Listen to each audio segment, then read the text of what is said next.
ദൈവത്തെ ദർശിച്ചവരാണ് വിശുദ്ധർ.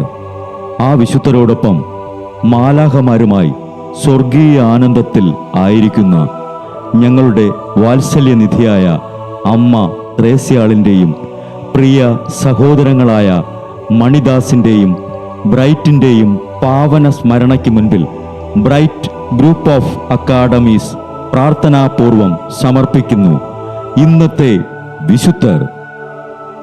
അവതരണം അനിൽ കുഴിഞ്ഞകാല. ആശയം മുത്തയ്യൻ ആൻഡ് സെലിൻ പ്രിയ. സംവിധാനം സ്റ്റെനി ആൻഡ് സ്റ്റെനിച്ച്. ഇന്നേ ദിവസം തിരുസഭ മാതൃകയായി നൽകിയ വിശുദ്ധരെ അനുകരിച്ച് പ്രാർത്ഥനയോടെ ആ പാത പിന്തുടരുന്ന നിങ്ങൾക്കേവർക്കും കർത്താവിൻ്റെ തിരുമുഖം ദർശിക്കാൻ കഴിയട്ടെ എന്ന പ്രാർത്ഥനയോടെ ഞാൻ നിങ്ങളുടെ സ്വന്തം ജസ്റ്റിൻ.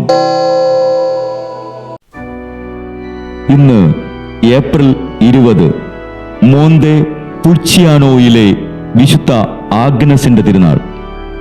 ടസ്കനിയിൽ 1274 ജനിച്ച ആഗ്നസ് ബാല്യത്തിൽ തന്നെ കർത്തൃജപവും നന്മ നിറഞ്ഞ മറിയമേ എന്ന പ്രാർത്ഥനയും ഒരു മുറിയുടെ മൂലയിൽ മുട്ടിന്മേൽ നിന്ന് അവൾ ചൊല്ലിയിരുന്നു.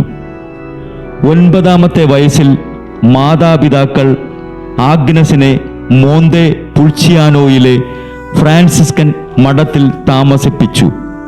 അവൾ അവിടെ സുഹൃതങ്ങളുടെ ഒരു മാതൃകയായിരുന്നു. 15-ാമത്തെ വയസ്സിൽ ആഗ്നസ് പ്രസനോയിലെ ഡൊമിനിക്കൻ സഭയിൽ ചേർന്നു. ഉടനെ അവിടെ മഠാധിപയായി. അക്കാലത്തും അവൾ നിലത്ത് കിടന്ന് തലയണയായി ഒരു പാറക്കല്ലും ഉപയോഗിച്ചിരുന്നു. 15 വർഷം അപ്പവും വെള്ളവും കഴിച്ച് ജീവിച്ചു. അവളുടെ ആരോഗ്യം പരിഗണിച്ച് അധികാരികൾ അവളോട് പ്രായശ്ചിത്തം ഉപേക്ഷിക്കാൻ ആവശ്യപ്പെട്ടു. ആഗ്നസിന്റെ നാട്ടുകാർ സ്വന്തം ഗ്രാമത്തിൽ ഒരു ആശ്രമം പണിതുകൊണ്ട് അവളെ ആ മഠത്തിലേക്ക് ക്ഷണിച്ചു. രോഗിയായി തീർന്ന ആഗ്നസിന്റെ എളിമയും ദൈവസ്നേഹവും അവളെ കൂടുതൽ ദൈവത്തിങ്കലേക്ക് അടുപ്പിച്ചു. അത്ഭുതങ്ങളും പ്രവചനങ്ങളും അവളുടെ വിശുദ്ധി പ്രഖ്യാപിതമാക്കി. 1317 ഏപ്രിൽ 20-ാം തീയതി 43-ാമത്തെ വയസ്സിൽ ആഗ്നസ് സ്വർലോക പ്രാപ്തയായി. 1726 13-ാം ബെനഡിക്റ്റ് മാർപ്പാപ്പ അവളെ വിശുദ്ധയെന്ന് നാമകരണം ചെയ്തു. മോന്തെ പുൾച്ചിയാനയിലെ വിശുദ്ധ ആഗ്നസെ ഞങ്ങൾക്കു വേണ്ടി ഇന്നേ ദിവസം പ്രാർത്ഥിക്കണമേ.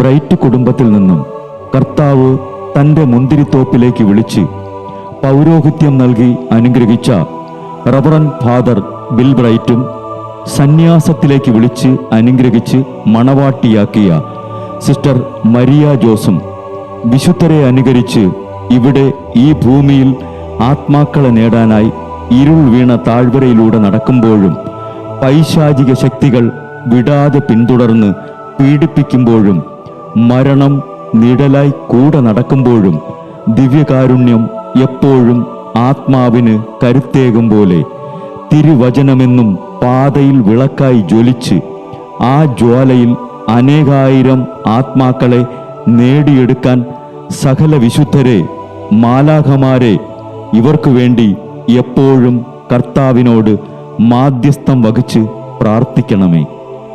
അനുദിന വിശുദ്ധർ നടന്ന വഴിയെ നടക്കുന്ന ഇവർക്ക് പിന്നാലെ കൽപ്പനകൾ പാലിച്ച് കരുത്തോടെ നടക്കുന്ന ഞങ്ങളും ഞങ്ങളുടെ പ്രിയപ്പെട്ടവർക്ക് അരികിലെത്തി നിത്യസൗഭാഗ്യം പങ്കിടാൻ അനുഗ്രഹമരുളണമെന്ന് കർത്താവേ അങ്ങയോട് ഞങ്ങൾ പ്രാർത്ഥിക്കുന്നു.